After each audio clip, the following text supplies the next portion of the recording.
Bonjour et bienvenue à vous qui m'écoutez sur Mythical, il était une fois, la chaîne de mythes, de contes et de légendes du monde.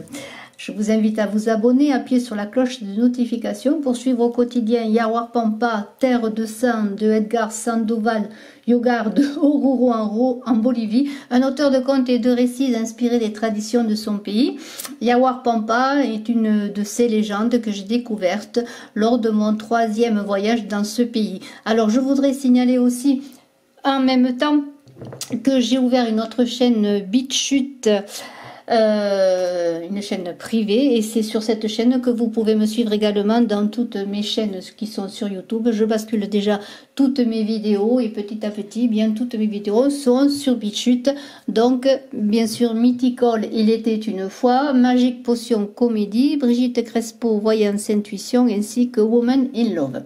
Alors je continue dans cette légende de cette terre de sang où nous avons laissé notre héros Alberto Garcia Carrero décider à quitter le peuple condamné de Yawar Pampa après avoir parlé à Anselmo qui est mort. Je vais me préparer, je vais sortir et je vais prendre tout le monde avec moi. Pour la première fois depuis que j'étais arrivé dans ce lieu pervers, je dormais en paix. Entrons, si vous le voulez bien, dans le 15e épisode de ce monde de légendes ténébreux, de cette terre perdue de Yawar Pampa, dans cet inconscient collectif qui appartient à chacun d'entre nous, une terre de légendes, d'esprits et de démons, de damnés et de prisonniers, une terre où l'on entre mais d'où l'on ne sort pas. Alors nous allons voir ce que Alberto Garcia Carrero va faire pour pouvoir en sortir. Dans ce chapitre 15, El Cari Cari, le nain follet. Je me levais tôt et j'allais travailler dans les cultures. Je me sentais très bien, voulant faire quelque chose de productif. Pendant le travail, je m'occupais au dessein de planifier ma fuite. Il y avait plusieurs voies de sortie, mais chacune présentait différents défis. Pour partir par le lac, j'avais besoin d'un bateau, avec des rames et des voiles. Donc il faudrait un certain temps pour le construire. Il y avait cependant le danger de se noyer ou de mourir de faim s'il n'y avait pas de poissons à pêcher. Le gardien devait également être pris en compte. Je ne savais pas à quoi me référer avec cela, mais il était certainement un des damnés qui nous tourmentait. Par le salar aussi, il y avait le risque de mourir de faim et de soif, mais on pouvait se perdre dans cette immensité blanche.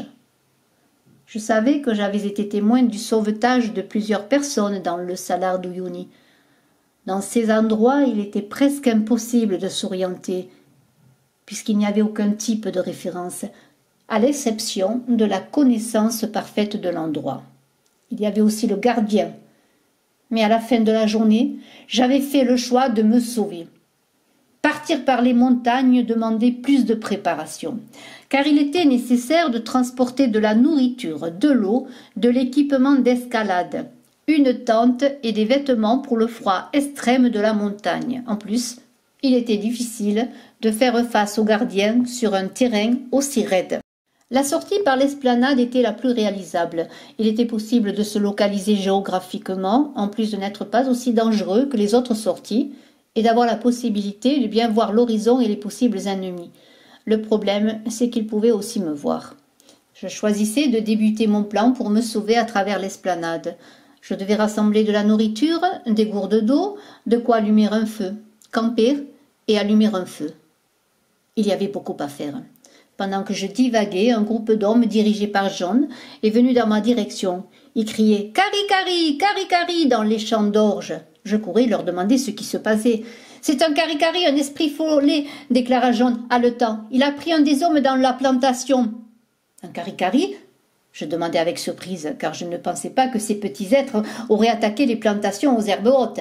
« Oui, c'est l'une de ces créatures. Cela finira avec la plantation si on ne l'arrête pas. Allons-y immédiatement. » En arrivant au bord de la plantation, je pouvais le voir, ou plutôt je pouvais voir les traces qu'il avait laissées sur l'herbe, car il était trop petit pour dépasser. « Ils doivent se confondre, dis-je.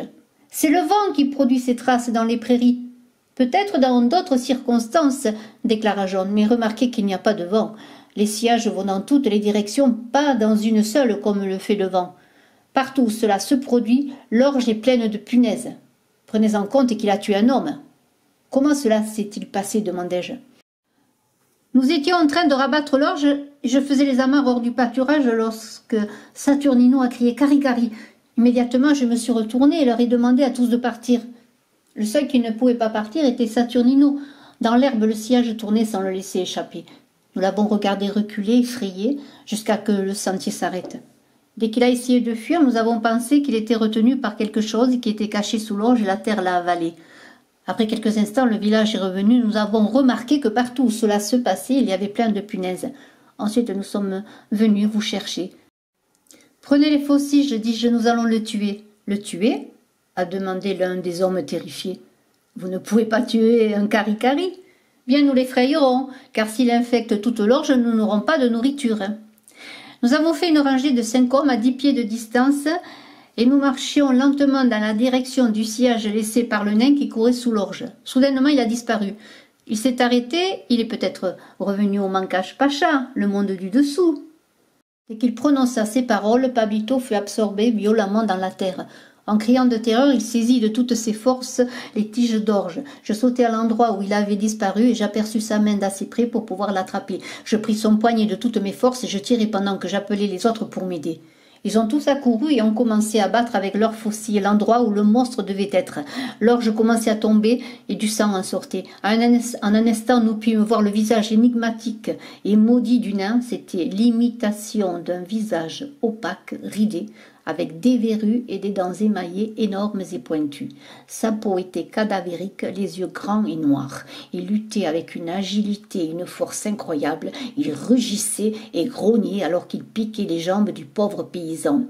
Après un moment d'une lutte tenace, Jean frappa d'un puissant coup de sa faucille sur la tête du nain. La créature lança un cri de colère, laissant le paysan hors de vue. Il traversa les champs d'orge, laissant la destruction dans son village. Nous emmenions Pablito hors de la plantation et seulement alors nous nous rendions compte que le cari-cari avait mangé ses jambes jusqu'aux genoux.